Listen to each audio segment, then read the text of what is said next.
government has prioritized the completion of big-ticket railway projects.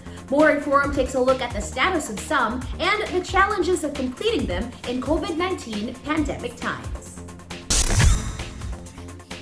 There is a palpable rush to start or complete big-ticket railway projects in the final year of the administration of President Duterte. During a recent media briefing, the DOTR overseeing the railway sector and rail transport executives and stakeholders presented the status of projects just starting or in the process of being completed. These status reports also included how railways are being operated, maintained, and developed while the country continues to struggle to contain the spread of COVID-19. DOTR Secretary Arthur Tagada explained the rush to complete big-ticket railway infrastructure projects, saying that the pandemic affected project timelines and there was a lot of catching up to do. Secretary Tagada also said the rush was meant to finish work that could immediately be of benefit to people.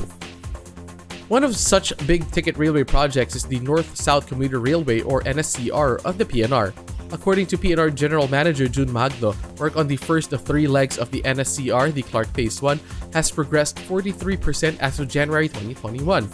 The PNR expects Clark Phase 1, establishing a railway service from Tutuban in Manila to Malolos in Bulacan, to be partially operational by the fourth quarter of the year. However, full operations can only be attained by the second quarter of 2024. Once established, commuters can travel by train from Tutuban to Malolos and vice versa in just 35 minutes. Meanwhile, 5 civil works contracts have been signed for the construction of the PNR Clark Phase 2, which extends the train commuter service from Malolos to Clark in Pampanga. Groundbreaking for this project is expected to take place within 2021. The PNR expects partial operations of Clark Phase 2 to begin by the second quarter of 2023 and full operations by 2024. The PNR reports that at the end of 2020, PNR was servicing 7 routes, 34 stations using 11 train sets. This compares to just 4 routes, 24 stations, and 7 train sets back in 2017. The new diesel hydraulic locomotives that form part of PNR refleeting program are also now in use, with more expected to arrive and be commissioned. Another project that Secretary Tagada wanted to fast-track was the LRT2 East Extension. The Light Rail Transit Authority or LRTA reported that the LRT2 East Extension extending the LRT2 service to Marikina and Antipolo in Rizal was 93.42% complete as of January 31, 2021. During the latest media briefing, LRTA spokesperson Hernando Cabrera announced that the LRT2 will begin operating 2 new stations, the Marikina station in front of Santa Lucia Mall and Robinson's Metro East, and the Antipolo station in front of SM Masinag. Will begin full operations on April 27, one day after its soft opening. Once operational, commuters can get from Recto in Manila to Masinag in around 40 minutes. The viaducts for LRT2 extension are completed, the construction of the stations almost through. Only the electromechanical systems, rails, power supply, telecommunications, and signaling system were being fast-tracked to meet the target date for operations.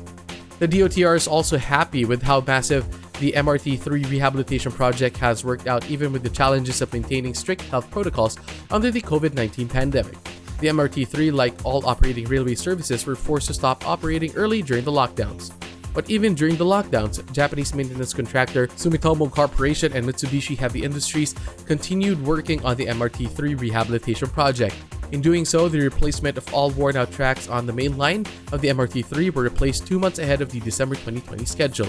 Station facilities had also been repaired, refitted, and rehabilitated that all 46 MRT3 escalators and 34 elevators were now fully operational. 78% of the works needed for the train signaling system and 100% of the public address system have been completed. Meanwhile, the rehabilitation of trains continued at pace, as the MRT3 struggled with outbreaks when trains were again allowed to operate, and in the last quarter of the year, more train sets were running at faster operating speeds. In the first month of 2021, the MRT3 set a record of running 23 train sets on the main line, with operating speeds reaching 60 kilometers per hour. The MRT3 said this shortened headway or waiting time at the stations down to just 3.5 to 4 minutes from the previous 8 and 9.5 minutes. This meant that even with train capacity reduction to comply with the social distancing protocols, the MRT3 is now managing to accommodate as many as 172,000 passengers in one day. The railway sector has grown in extent, efficiency, and safety, and work didn't stop even after the COVID-19 pandemic hit the country. All this should benefit the people in the next generation. That's our Motor Forum this week, brought to you by Suzuki Philippines.